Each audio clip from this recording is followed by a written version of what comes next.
Welcome back sa another episode. Throwback muna tayo for this video.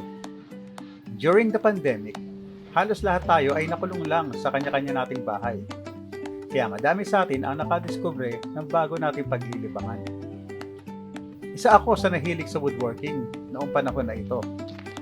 Kaya i-share ko sa inyo ngayon ang isa sa favorite kong na-build para sa aking anak.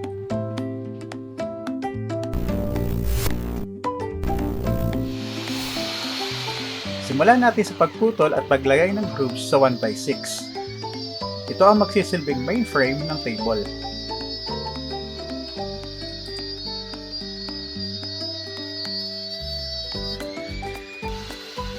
Sunod ay mag-cut ng 1/4 thick na plywood para sa top and pockets.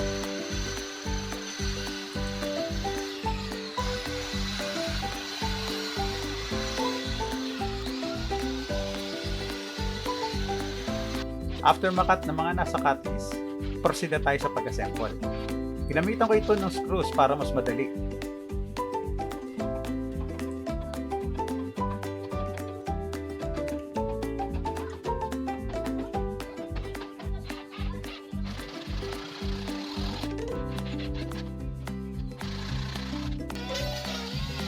Para maipatong ang pang-ibabaw, kailangang i-groove ang part na ito gamit ang palm router.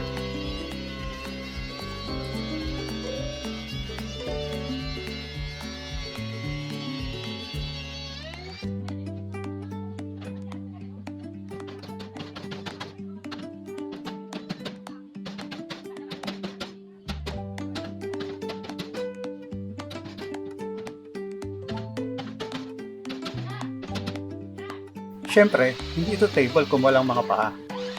Gumamit ako ng 2x2s at ilang mga natirang 2x3s galing sa mga nakaraang projects. Ginamitan ko din ito ng pocket hole screws para sosyal.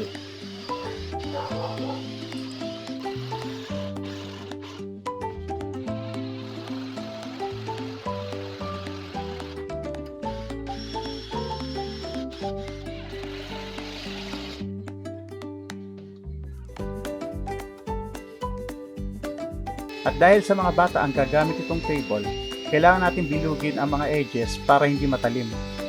Gamit ulit ang palm router.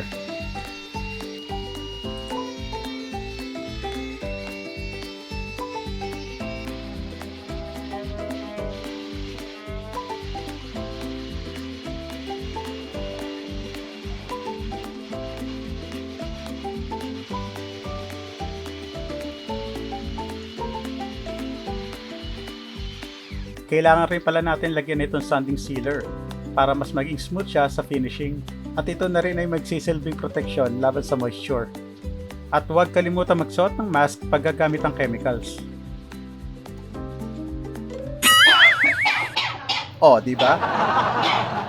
Oh, copper brick muna tayo.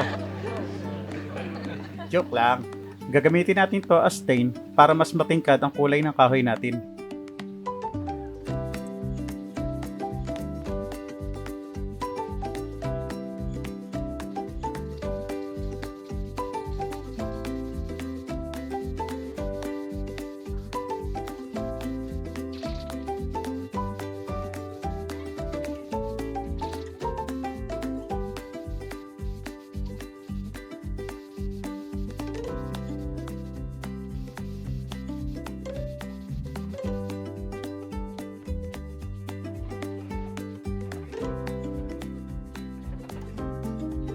Nilagyan ko rin nga pala ito ng goma sa ilalim para hindi maging madulas.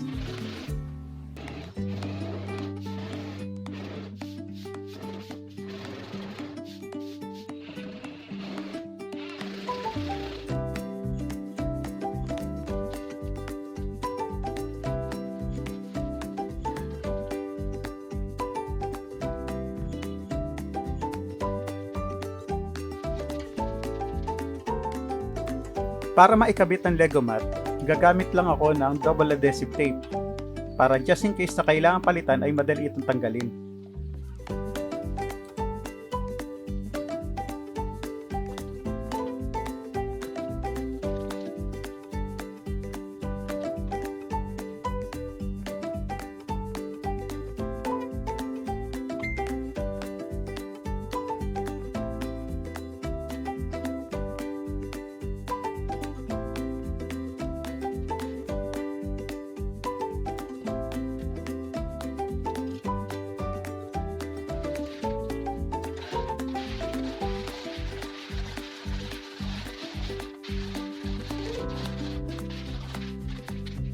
And finally, our finished product.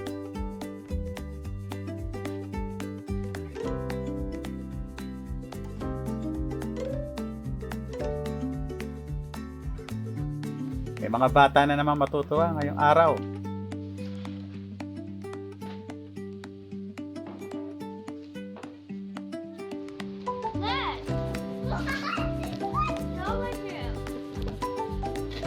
Sa mga nakaabot sa part na to, thank you very much for watching. And don't forget to hit the subscribe button para maging update sa mga bago nating videos. Until next episode, stay safe, stay wild, keep the rubber side down.